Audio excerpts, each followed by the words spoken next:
Բարև ձեզ սիրելի հայրենակիցներ, ձեզ հետ է Էդվարդ Անտոնյանը։ Ողջունում եմ ձեզ Համայնայության մայրաքաղաք Երևանից։ Այսօր մայիսի 20-ն է 2026 թվական։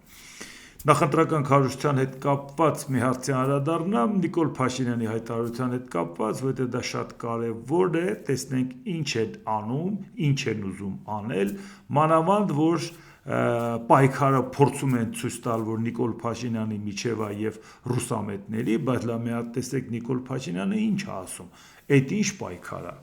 Վարչապետ Նիկոլ Փաշինյանը քարոզչավի ընթացքում անդրադարձել է հայ-ռուսական հարաբերություններին, շեշտելով, որ ոչ ոք միայն որևէ կտրուկ քայլի չեն դիմելու, այլև խորացնելու ենք դրան։ Հայ-ռուսական հարաբերությունները կտրուկ քայլի չեն գնալու, այլև խորացնելու են։ Ռուսաստանի Դաշնության նախագահի հետ ունեմ ընկերական հարաբերություններ, բառիս բուն իմաստով։ Ես կասկածում եմ, որ 2018 թվականից մինչ օրս Ռուսաստանի նախագահն ավելի շատ շփում որևէ այլ ղեկավարի հետ ունեցել է։ Այս ընթացքում ավելի քան 200 հեռախոսազրույց ենք ունեցել, միայն հեռախոսազրույց, ասել է վարչապետը, հավելելով, որ 8 տարվա ընթացքում գործնականում ամեն ամիս կամ ավելի հաճախ Ռուսաստանի Դաշնության կառավարության ղեկավարի հետ շատ ջերմ ընկերական հարաբերություններ ունեն։ Ի կարճ անդրադարձ ու շարունակենք կարդալ, թե ինչա Նիկոլ Փաշինյանը ներկայացնել։ Եթե իմ հիշողությունը չի դավաճանում ու թարսի պես լավ հիշողություն ունեմ, Նիկոլ Փաշինյանն ասում էր, որ մինչև 2023 թվական Հայաստանը եղել է ֆորպոստ, ֆորպոստից ազատագրվելու համար մեզ պետք եղավ պատերազմ, զոհեր, ավերածություններ, բայց այդ գնով մենք կարողացանք ազատագրել Հայաստանը, այլապես մենք կկորցնեինք Հայաստանը ֆորպոստ էր։ Բացի պատերազմը, նաև Արցախը հանձնեցինք, այդ պարանը մեր վզից հանեցինք ու վերջապես անկախացանք ֆորպոստի կարգավիճակից դուրս եկանք։ Բայց որքան հասկանում ենք, Նիկոլ Փաշինյանը չի գտնում, որ Հայաստանը Ադրբեջանի ֆորպոստն էր։ Պատերազմեց Ադրբեջանի հետ, Արցախը հանձնեց, պատերազմի արդյունքում եւ անկախացավ Հայաստանը։ Նա համարում է, որ կռվեց Ադրբեջանի հետ, անկախացավ Ռուսաստանից։ Արյուն թափվեց, զոհեր տվեցինք, տարածքներ կորցրեցինք, ավերածություններ եղան, վերջապես ազատվեցինք ֆորպոստի կարգավիճակից։ Այդ դեպքում ցանկացած մարդ, ով մի փոքր հնարավորություն ունի, անալիտիկ վերլուծական ունակություններ ունի, շատ փոքր, հարցնում է, բա որ հենց 2018 թվականից այդտեղ ջերմ հարաբերություններ ես ունեցել Պուտինի հետ, դու էլ Պուտինի ֆորպոստի կառավարիչն էիր, այսինքն դու հեղափոխություն չես արել, որովհետև որ հեղափոխություն անեիր, պետքա դուրս գայիր այդ կարգավիճակից, դու այդ կարգավիճակից ասում ես 5 տարի հետո ենք դուրս եկել, այն էլ Արցախը հանձնելուց հետո, սա մեկ, այսինքն նշանակում է դու չէիր կարող գալ իշխանության, եթե Պուտինը համաձայն չլիներ, կամ եկել ես իշխանության եւ գնացել ես կրոնը ընդունել, որովհետեւ ասես 18 թվականից ոչ մի երկրի նախագահ ինչապ չի շփվել Պուտինի հետ 18 թվականից, էլ հեռախոսազանգեր եւ նրան համարում ես քո ընկերը։ Բայց այդ դեպքում հարց, արյուն թափելով, զոհեր տալով անկախացել ենք ու պարզվում է, որ Պուտինի հետ ջանջիգար ախպերություններ 18 թվականից Երբ որ Հայաստանը ֆորպոստ էր, ինչպես հասկանալ դա, կամ մեկից ազատագրվելու դիմաց արյունը հեղվում, դու շարունակում ես նրան ընկեր համարել։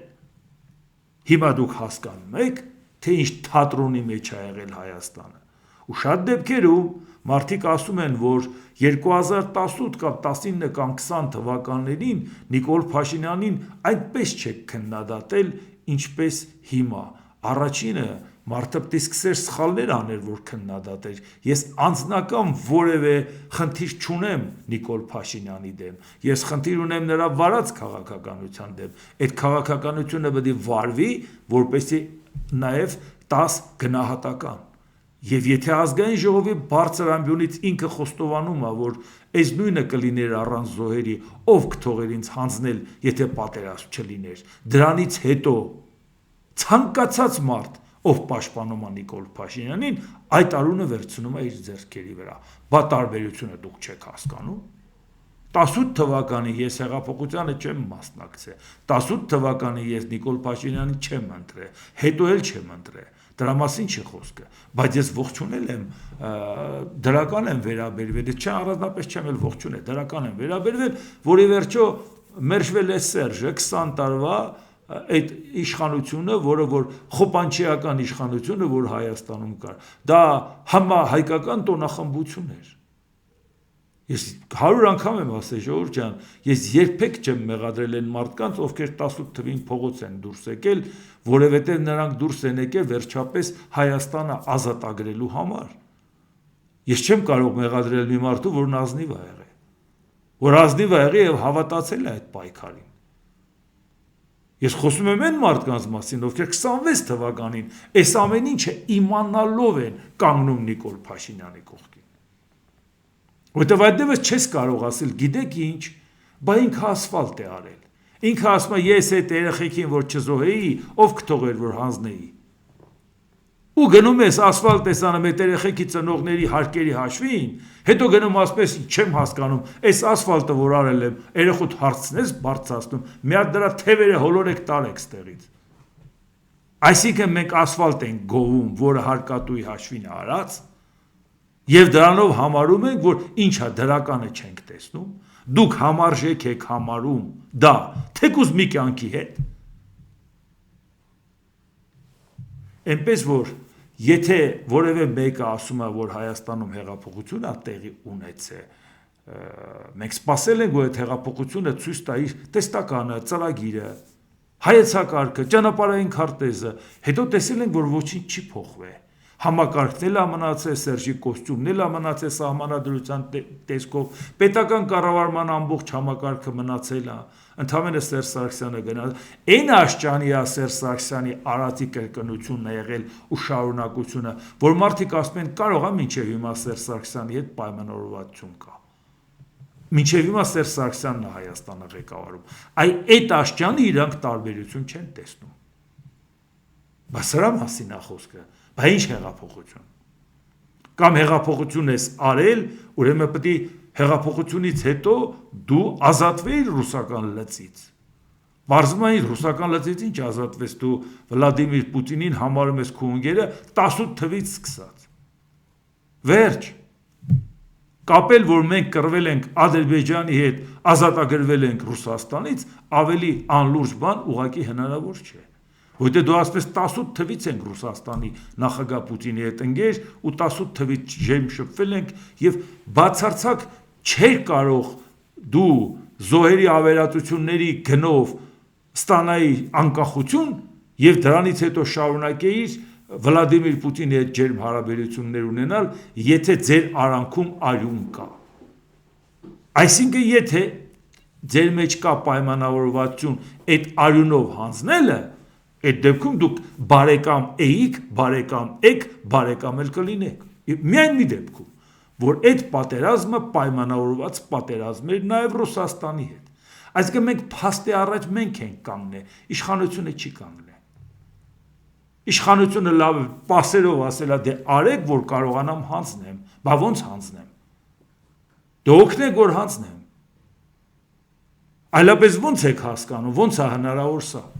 Հիմա սա են մեզ առաջարկում, որ հանգիստ ռուսամետներ նստեք ձեր տեղը, Պուտինի հետ ինձանից լավ ոչ մեկը չկա, աշխարհում ոչ մի ղեկավար չկա, ոչ թե Հայաստանում չկա, բայց որ ասում է Հայաստանում գնացել ասելա, որ չի գտնվի թեկուզ մեկը, որ ունես հլու հնազանդ կծառայի Վլադիմիր Վլադիմիրիչին, ոնց որ ինքը դուք կարծում եք շառ է անում այդ մարդու վրա, ավելի պարզ ինքը ինչ է ասում, հիմա շարունակենք, հո դրանով չպրծանք։ Ռուսաստանի նկատմամբ մեր վերաբերմունքը շատ ջերմ է, այստեղ խնդիրն ուրիշ տեղ է, շատ դեպքերում ընդդիմությունը մեզ ասում է, Ռուսաստանի հետ հավասարի պես հարաբերություններ,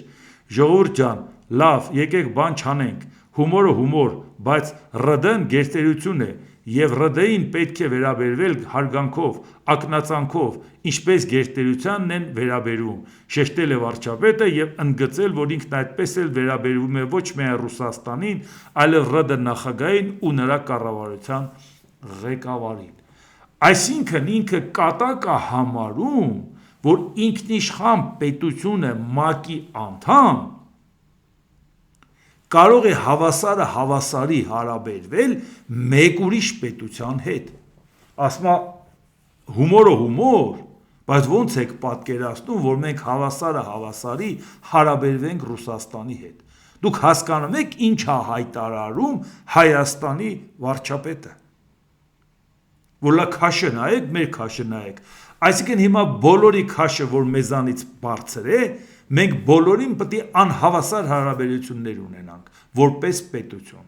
Բայց երբ որ ասում ենք, որ եթե մենք լինենք Եվրամիության անդամ, ընդեղ էլ կան հզոր ու ազդեցիկ պետություններ, որոնց քաշային կատեգորիան, չեմ ասում տարածքով կամ բանով բնակչության թվով, այլ իրենց հնայի մակարդակով, նրանք Ռուսաստանից առաջ են։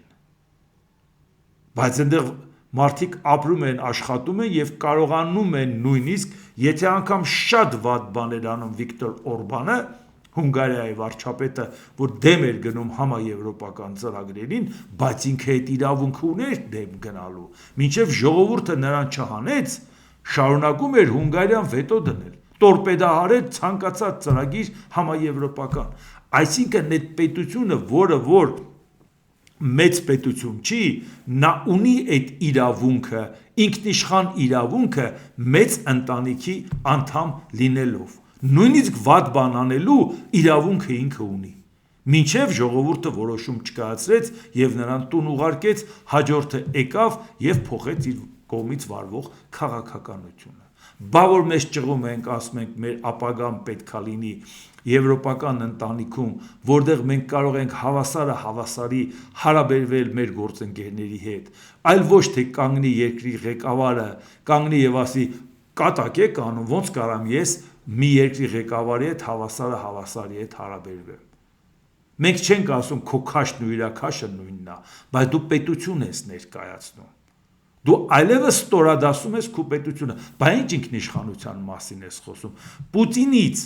առաջ հանձնելը Արցախից առաջ եւ հետո, եթե քո վերաբերմունքը չի փոխվել Ռուսաստանի նկատմամբ, բա ի՞նչն է փոխվել։ Բա ի՞նչ կապ ուներ այդ Արցախը հանձնելը, զոհեր տալը Ռուսաստանից ազատվելու հետ։ Եթե դու Ռուսաստանի հետ ինչ կարգավիճակ ունեցել ես 18 թվին, այն որ գնացել էր, խոնարհվել էիր, որ պարբերաբար հիշացնում է Մարիա Զախարովան, որի մասին այնպես չի, որ Զախարովայի ասելով ենք մենակ հիշում։ Մենք հո գիտենք ինչա կատարվել։ Երբ որ ասում է բա որ այդ կելստե ինչ խոստումներ տվել ես, գնա քո ժողովրդին ասա։ Դրանով բացատրել է, որ չափդ մի անցնի, եւ պետք է կանենք այդ ձայնագրությունը կդնենք սեղանին, որտեվ հնարավոր չի ԿԳԲ-ի աշխատող Պուտինի հետ հանդիպել եւ դա չձայնագրվի։ Բոլորն էլ դա հասկանում են։ Նիկոլ Փաշինյանն էլ է հասկանում։ Եվ հիմա դուք տեսաք, այսինքն սա է պայքարը, ռուսամետ ուժերն ասում են մենք, որ գանք իշխանության, ավելի լավ են կլնելու Ռուսաստանի հետ, ժողովուրդ ջան, սրանից լավը էլ որն է։ Եթե դուք այս ձևով եք ուզում Նիկոլ Փաշինյանին տուն ուղարկել, դուք խորը թյուրիմացության մեջ եք։ Նիկոլ Փաշինյանը արդեն Պուտինանց տանն է։ Բայց ենք ասում, սրանից դուրս գալու մի ճանապարհ կա, ընտրել ճիշտ ճանապարհը։ Իսկ հիմա ընտրությունների թեմայի հետ կապված մի փոքր անդրադառնամ ու անցնենք աշխարհաքաղաքական իրադարձություններին, որտեղ հարգելիներս չի կարելի կտրվել աշխարհաքաղաքական իրադարձություններից ընտրությունների առիթով։ Մեր երկիրը ընտրություններից հետո ապրելու առաջ է գնալու։ Մենք չենք կարող մոլորակը կանգնացնենք ընտրություն անենք, հետո գանք ասենք ժողովուրդ ջան, որտեղ էին կանգնացել, սպասեք նորից միացնենք, անցնենք առաջ։ Զարգացումները գնում են ու չի կարելի ոչ մի պարագայում շեղվել անգամ ընտրությամբ։ Եթե ես այսօր էլ Նորքի 5-րդ զանգվածում եմ, մենակ 5-րդ չէ, տարբեր զանգվածներով շրջում էինք, պատկերացնում եք այնտեղ էլ ճանապարհները բարձր, ցածր եւ այլ, ոտքով տասնյակ կիլոմետրեր քայլում էինք, դրանից հետո ժամանակ եմ գտել գամ նյութերը հավաքեմ, որ ձեր հետ շփվեմ, նաև ինչ է կատարվում աշխարհում։ Եթե ես դրա անհրաժեշտությունը չհասկանայի, դուք հարգելի պատճառ կհամարեիք, որ այդքան չարչարանքի արդյունքում ասեիք լավ, ոչինչ, հիմա դրանից հետո էլ հո չես գալու, աշխատես նյութերի վրա, որ մեր հետ շփվես։ Ժողովուրդ ջան, չի կարելի մի ժամ դրանից կտրվել։ Որտեղ դուք պետք է իմանաք, մենք միասին պետք է հասկանանք ինչա կատարվում։ Բայց ընտրությունների հետ կապված կարճ անդրադառնամ եւ անցնենք մնացած հարցերին։ Օրինակ տեսեք, նայեք, որ հանդարտ ձևով ընտրությունների պատրաստվելը ձեռք չի տալի երկու կողմերից ոչ մեկին։ Նիկոլ Փաշինյան եւ Ռուսամետ Ուժեր։ Ով սադրեց, դա դնենք մի կողմ։ Երկուսն էլ խայծը կուլ տվեցին։ Նիկոլ Փաշինյանը ասեց, ոնց թե դուք ուզում եք ինձ սպառնում եք,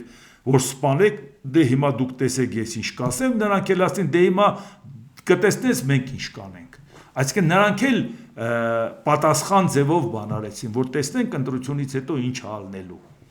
Այսինքն ինչ է նշանակում։ Մեզ ներկայացվում է, որ ընտրություններից հետո, լավ մենք չգիտենք ընտրություններից հետո թե մինչև ընտրություններ, որովհետև եթե Նիկոլ Փաշինյանը հայտարարում է, որ այնտեղ գործակալներ են եւ այլ նրանք ովքեր ծառայում են այդ գործակալներին, ուրեմն իրանք էլ են գործակալ, ուրեմն նշանակում է պատրաստ են լավել իրավիճակը սրել, թե մինչև ընտրություններ, թե դրանից հետո։ Մյուս կողմն էլ քնած չի, նրանք էլ պատրաստվում են հակահարված տան, լավ հասկանալով, որ եթե ընտրությունն ավարտվեց ու իրանք պարտվեցին, ինչա կատարվելու իրանց հետ։ Հիմա մենք հստակ հասկանում ենք, բա մենք մեր պետությունը ինչ ենք գցում ցնցումների մեջ։ Այս մարդիկ, որոնք ցանկանում են ամեն գնով մեկը իշխանությունը պահել, մեկը իշխանության գալ,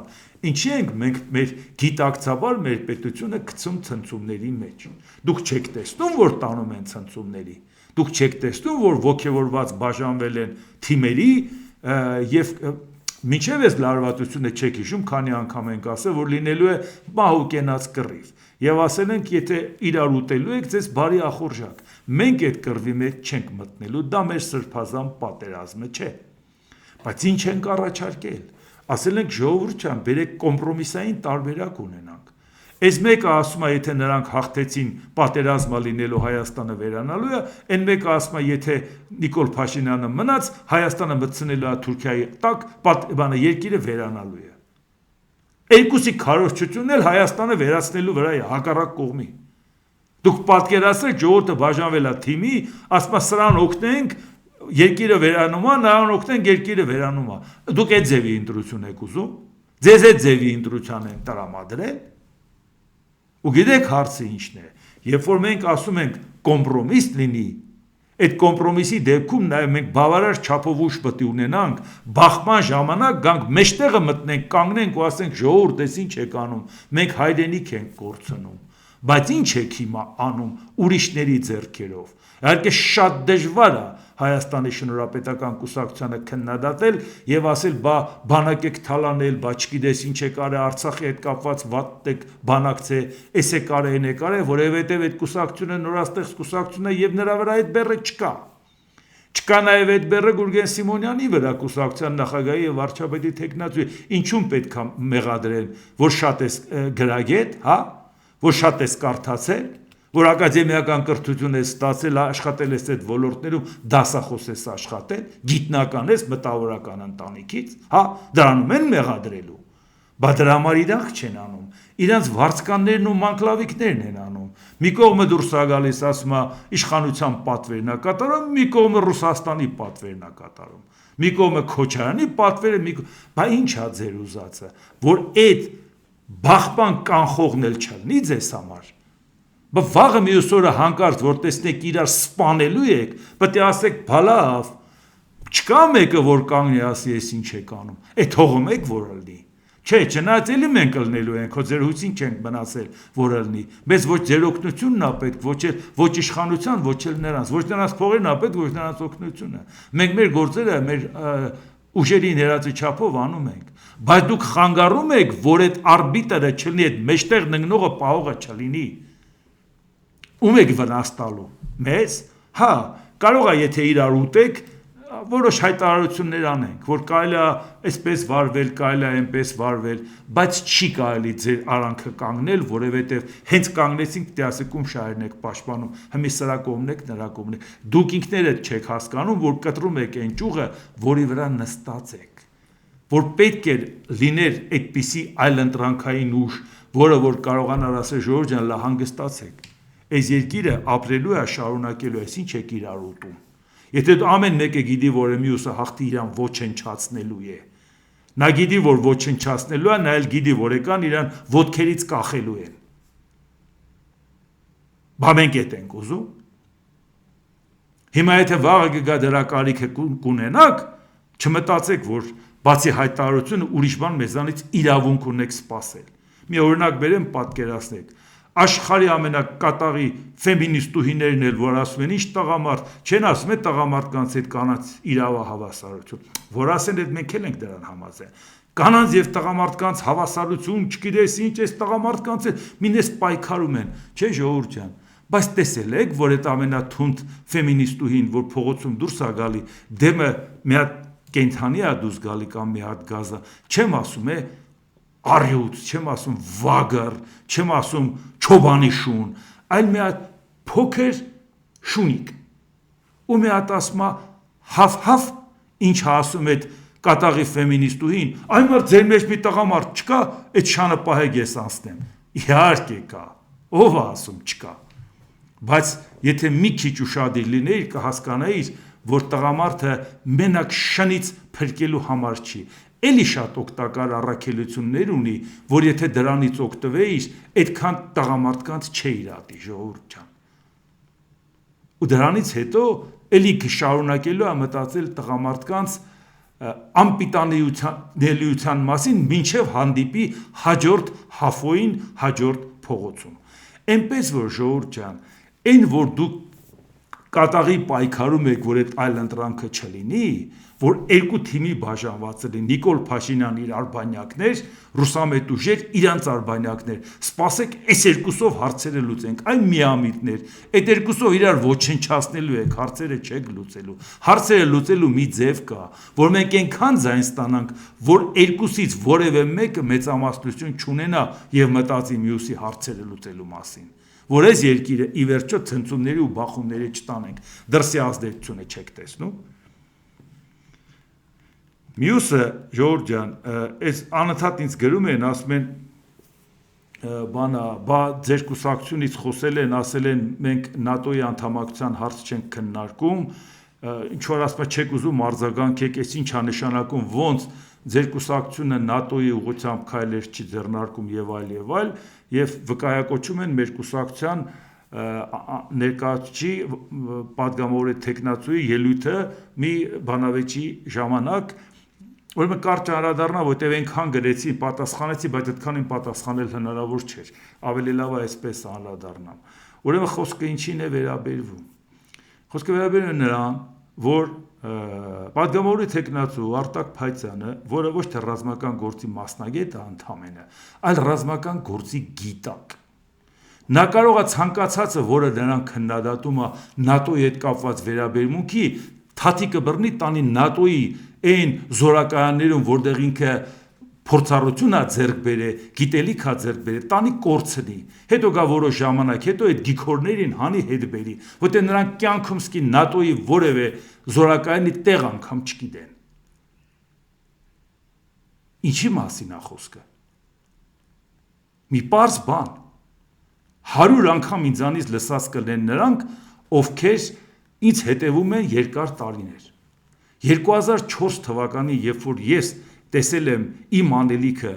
հրապարակային գործունեության մեջ, գտել եմ, որ Հայաստանի տեղը Եվրամիությունն է, ՆԱՏՕ-ն է եւ Ամերիկայի Միացյալ Նահանգների հետ ռազմաքաղաքական եւ տնտեսական փոխշահավետ համագործակցությունը։ Բայց վերջերս քանի անգամ եք ինձանից լսել, որ ասել եմ ՆԱՏՕ-ի անդամակցությունը պետքա վերապահումով նայել։ Ինչու՞, որովհետև այսօր բարեբախտաբար, մեզ համար բարեբախտաբար, բայց հեչ չէինք ուզենա, որ կոնֆլիկտ լինի Ամերիկա եւ Եվրոպա։ Ամերիկան, երբ որ կանգնեց Եվրոպայի անվտանգության հետ կապված, ասեց դուք գնացեք այդ ծախսերը արեք, Ինչու պետք է մենք անենք, Եվրոպան էլ հասկացավ, որ պետք է իր անվտանգության հարցը լուծի, որպեսզի կախվածությունից դուրս գա Ամերիկայի։ Էլի մնանք գործընկեր, բայց կախված չլինենք։ Եվ Եվրոպան սկսեց իր անվտանգության հարցերը լուծել ավելի ճկուն մեխանիզմով, որովհետև ՆԱՏՕ-ն բավական կոշտ կառույց է։ Իսկ այն, որ Ուկրաինայի հետ կապված իրան կարեցին, ինչ արեցին։ Ասեցին, բացի եվրոպական ՆԱՏՕ-ի անդամ պետությունները, նաև Կանադան, որը Եվրամիության անդամ չի, նաև Ճապոնիան, որը ինչ ՆԱՏՕ, նաև Ավստրալիան ու Նոր Զելանդիան, որոնք Անզյուսի անդամ են, ռազմական բլոկի Ամերիկայի Միացյալ Նահանգներ, Ավստրալիա, Նոր Զելանդիա, նաև Ավստրիան, որ չմիացող երկիր է, Հարավային Կորեա, այդ բոլորը կանգնել են Ուկրաինայի թիկունքին։ Այսինքն ստեղծել են կամավորների մի հատ խումբ, ավելի ճկուն մեխանիզմ, որոնք ասում են, եթե Ռուսաստանը դեմ է, Ուկրաինան դառնա ՆԱՏՕ-ի անդամ, համաձայն ենք գնանք կոմպրոմիսի։ Լավ, ՆԱՏՕ-ի անդամ չի դառնա, բայց Եվրամիության եւ ոչ միայն Եվրամիության, Մեծ Բրիտանիա Եվրամիության անդամ չի, Եվրոպայի ՆԱՏՕ-ի անդամ պետությունները իրանց հովանոցով սկսած միջուկային, որը Ֆրանսիան է խոստացել, վերջացրած նրանով, որ իրանց զորքերով կանգնած կլինեն Ուկրաինայում եւ կպաշտպանեն Ուկրաինայի անվտանգությունը։ Դուք չգիտեք, որ այդ ճկուն մեխանիզմը քննարկվում է արդեն եւ պայմանականորեն ասեց եվրոպական ՆԱՏՕ-ը ստեղծվում, փորձում են ստեղծել, չեմ ասում ստեղծվում է։ Եվ որի պարագայում մենք ասել ենք, բավական է հայտ ներկայացնես Եվրամիությանը, անվտոմատ կերպով դու նաև լուծում ես անվտանգության խնդիր, որ ասում է ժողովուրդ ջան, ոչ միայն օգնեք մեր տնտեսությանը, մեր ժողովրդավարական բարեփոխումներին, որտեղ Եվրամիության անդամ դառնալը միայն տնտեսական տիրույթ չի, այլ նաև մեր անվտանգությանը։ Դա կլինի Ֆրանսիան, դա կլինի այն եռյակը, Գերմանիա, Մեծ Բրիտանիա, Ֆրանսիա, քանի անգամ ենք այդ մասին խոսել։ Նույնիսկ ասել եմ, բայց չի կարելի ՆԱՏՕ-ն օրակարգից հանել։ Որովհետև մենք գիտենք, որ Իրանը դեմ է, որ ՆԱՏՕ-ն Հայաստանը դառնա ՆԱՏՕ-ի անդամ, բայց մենք պետք է Իրանին ասենք, դե գիտես, չէ՞ որ մենք ուզում ենք ՆԱՏՕ գնանք։ Ինքն էլ ասել անեց կանես, ՆԱՏՕ-ն ստեղ չերևա։ Մենք էլ ասենք, դե գնում ենք կոմպրոմիսի։ Բանակցային սեղանին դնենք ՆԱՏՕ-ն, հետո ՆԱՏՕ-ից հետ քաշվենք եւ ասենք, հո Եվրոպային էլ դեմ չես։ Դե ուրեմն եվրոպական երկրները կապահովեն մեր անվտանգությունը։ Քանի անգամ ենք խոսել այն մասին, որ շատ լուրջ է, որ Գերմանիան, Մեծ Բրիտանիան, որը լուրջ հետաքրքրություն է ներկայացնում Հայաստանի հետ կապված, իսկ այդ եռյակը քաշում է լուծը անվտանգային խնդիրների, եվրոպական անվտանգության։ Այսինքն մի հայտով ներկայանում ես դառնաս Եվրամիության անդամ, զուգահեռ լուծում ես անվտանգային խնդիր։ Իսկ հետագայում, թե ՆԱՏՕ-ն ինչպիսի վերափոխումների կենթարկվի Թրամփից հետո, մենք նորից կվերադառնանք ՆԱՏՕ-ի թեմային, թե կմտածենք ամերիկյան որևէ անվտանգային տարբերակ նայենք, ոնց որ նշեցի Անզյուսը, Ամերիկան, ասենք ռազմական բլոկ, Նոր Զելանդիա, Ավստրալիա, թե մենք կմտածենք եվրոպական անվտանգային համակարգ կլինի, դա ցույց կտա ժամանակը, բայց առաջին քայլը օրակարգային ՆԱՏՕ-ի հայտ ներկայացնելը չէ։ Եթե դա այդպես լիներ, 2004 թվականին այդ մասին ասող Անտոնյանը 2024 ու 26 թվականին էլ կասեր, մենք պետք է ժամ առաջ հայտ ներկայացնենք ՆԱՏՕ-ի անդամակցության։ Միշտ ասել ենք ժամ առաջ հայտ ներկայացնենք Եվրամիության, ու դա չի նշանակում, որ մենք մեր անվտանգային համակարգը չենք կապում արևմտյան համակարգի հետ։ Լինի դա Ամերիկա, լինի դա ՆԱՏՕ, թե լինի եվրոպական պայմանականորեն ասած ՆԱՏՕ։ Եվ բացի դրանից, ի նկատի ունեցեք, եթե մենք դիմում ենք Եվրամիությանը, ասում ենք ապահովեք մեր անվտանգությունը, իրանք ապահովում են մեր անվտանգությունը։ Դրա համար մեզ պետք չի հասնել ՆԱՏՕ-ի չափորոշիչներին, որպեսզի մեր անվտանգությունը ապահովենք։ Կարող է ՆԱՏՕ-ի չափորոշիչներին հասնենք 20 տարում կամ չհասնենք։ Կարող է ՆԱՏՕ-ի չափորոշիչներին հասնենք, բայց Թուրքիան վետո դնի, ոնց որ դնում է Կիպրոսի հետ կապված։ Եվրամիության անդամ դարձավ Կիպրոսը 2004 թվականի մայիսի 1-ին, որովհետև Թուրքիան Եվրամիության անդամ չէր, որպեսզի նրան խանգարեր, բայց ՆԱՏՕ-ի անդամ Թուրքիան դեմ եղավ։ Տեսել եք Շվեդիայի հետ կապված ինչ արեց, այնքան ձգեց, մինչև իր ուզածը ստանա։ Բայց մենք չգիտենք Հայաստանին նույնիսկ եթե համաձայնվի, ինչ պայման կդնի, որ Հայաստանը ստիպված լինի կատարել։ Այսինքն ՆԱՏՕ-ի հարցը մենք գիտենք, որ պետք է ասենց տակ պահել, բայց դա իրատեսական չի։ Եթե որևէ բանավեճի ժամանակ խոսում ես, չես հասցնում միտքդ պարզաբանես, նախ ես չեմ սիրում այդ բանավեճերը։ Պարտադրված գնում ես, որովհետև բանա, ընտրությունա պետք է գնաս մասնակցես։ Կամ պետք է քո ասելիքը ասես, այդ դեպքում մեկը մի բան ասում անտրամաբանական, որ պետք է հակադարձես, կամ սա ասում ես, չես կարողանում նրան հակադարձես, կամ հակադարձում ես քո ասելիքը չես ասում։ Լավ մի բան էլ հարց են տալիս, հարց տվողները ժամանակը հնարավոր չի օբյեկտիվորեն ներկայացնել։ Այսինքն ես ուզում եմ ասել, որ դուք պատկերացնեք, որ ՆԱՏՕ-ի հետ կապված հարցը մի բան էլ նայեք, չափորոշիչներին հասնելու համար պետք է նկատի ունենալ, որ բացի այդ էլ ռազմական ծախսերը պետք է լինի բյուջեի 5%-ը։ Դա պարտադրանք է այսօր, որ բոլորը ձգտում են դրան հասնել։ Եվրոպական շատ զարգացած երկրներ չեն կարողանում դրան հասնել։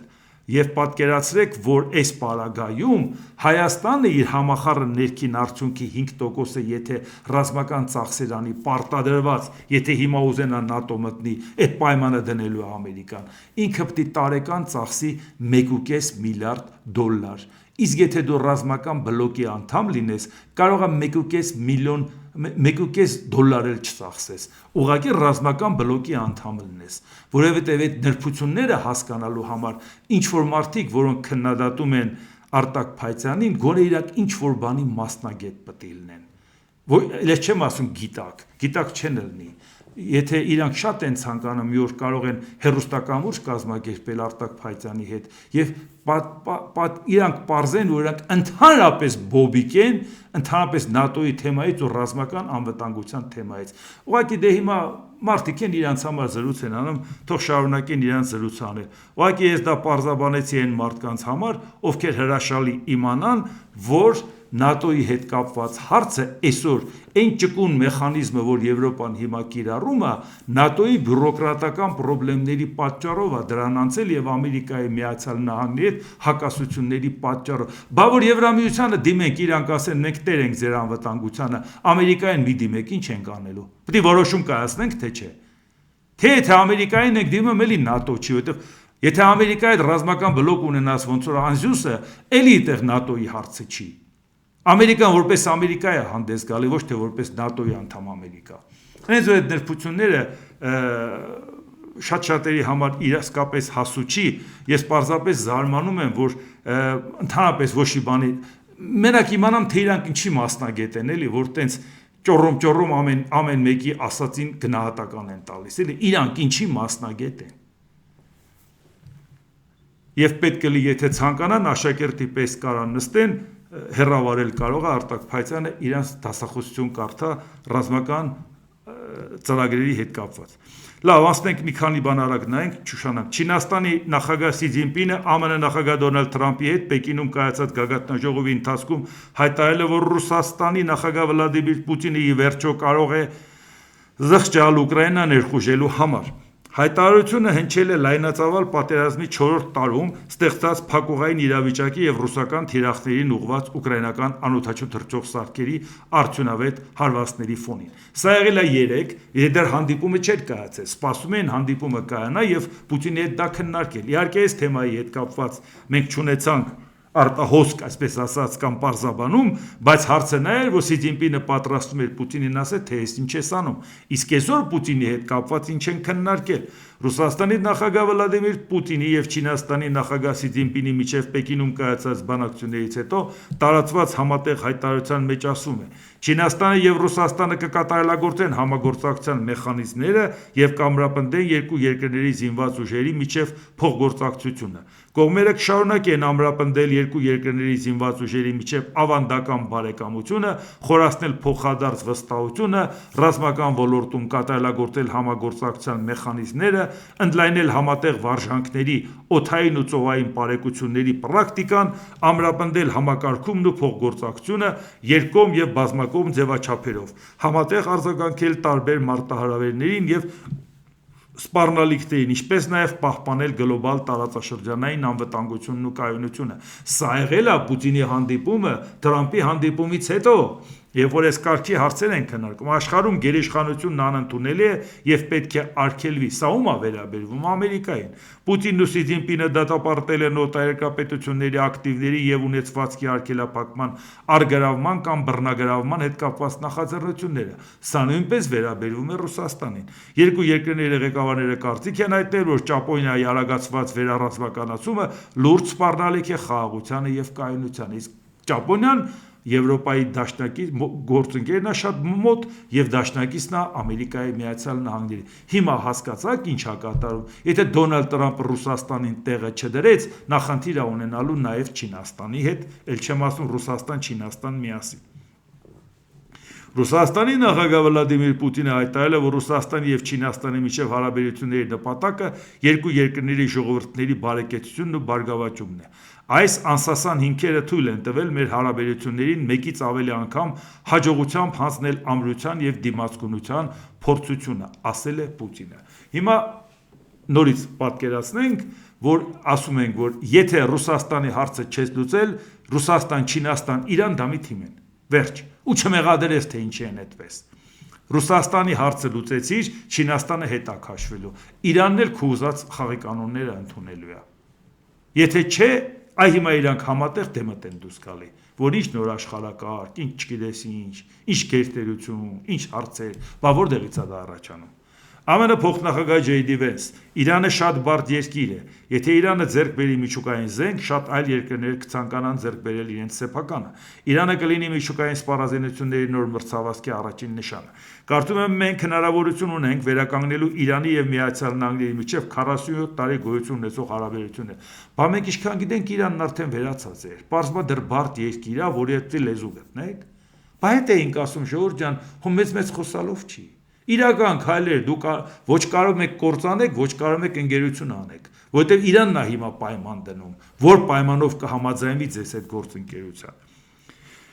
Սա է այն, ինչ նախագահը խնդրել է մեզ անել եւ սա է այն, ինչի վրա մենք կշարունակենք աշխատել, բայց տանգո ապրելու համար երկու հոգի է պետք։ Այսինքն որոշել է Ամերիկայի Միացյալ Նահանգները, նույնիսկ եթե դա համարենք դիվանագիտական զրույց, Ամերիկան որոշել է Իրանի հետ տանգո ապրի։ Ժողովուրդ, լուրջ, այդ քարե դարը եք ուղարկում, քարե դարը ո՞ր էր տանգո ապրում որ։ Էսա հա ձեր պատկերացումը։ Հիմա սպասում եք, որ Իրանը համաձայնվի ձեզ հետ տանգո ապրի, հա։ Մենք չենք կնքի այնպիսի գործարք, որը թույլ կտա Իրանին ձեռք բերել միջուկային զենք։ Բաց մեկ ավիրել եք սանք, դեռ մտածում եք, որ զենք պետք է միջուկային բանանի։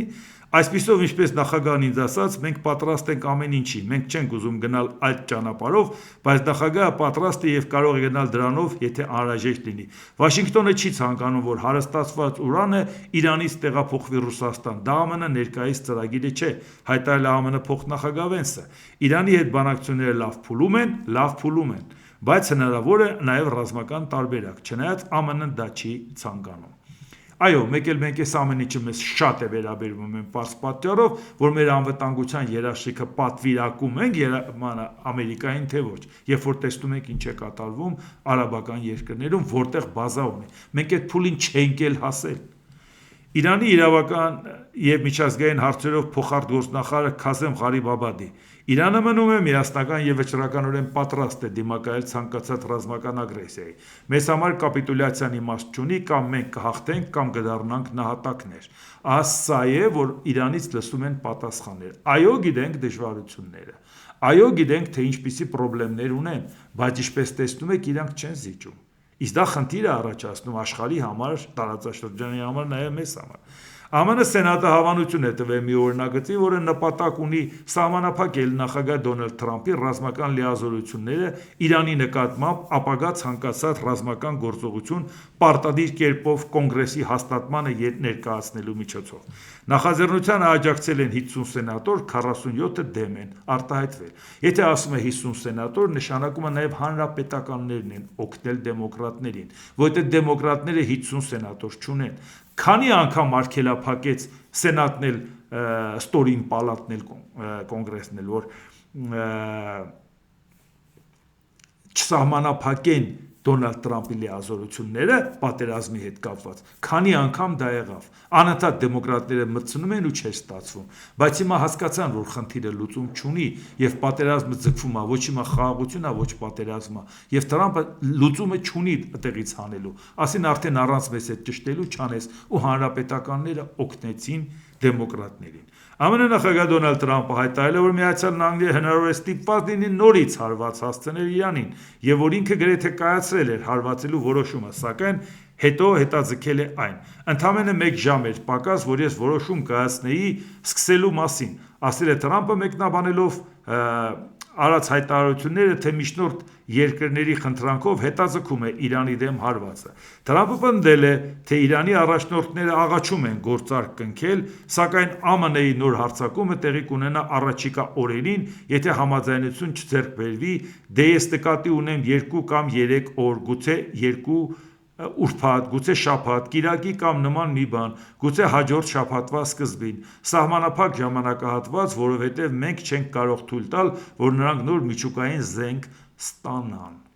Ինչպես տեսնում եք, այս իրավիճակում Դոնալդ Տրամփը դեռ նորից լուծումները չի գտել եւ անընդհատ ինքը մտածում է, որ պատերազմի հետ կապված նորից սկսի, բայց չի տեսնում հնարավորությունը, թե ոնց է տակից դուրս։ Լուծումը չի տեսնում, իսկ այդ պարագայում Իրանն էլ հասկանալով այդ խնդիրը դեմ է տալիս նաեւ իր պահանջները։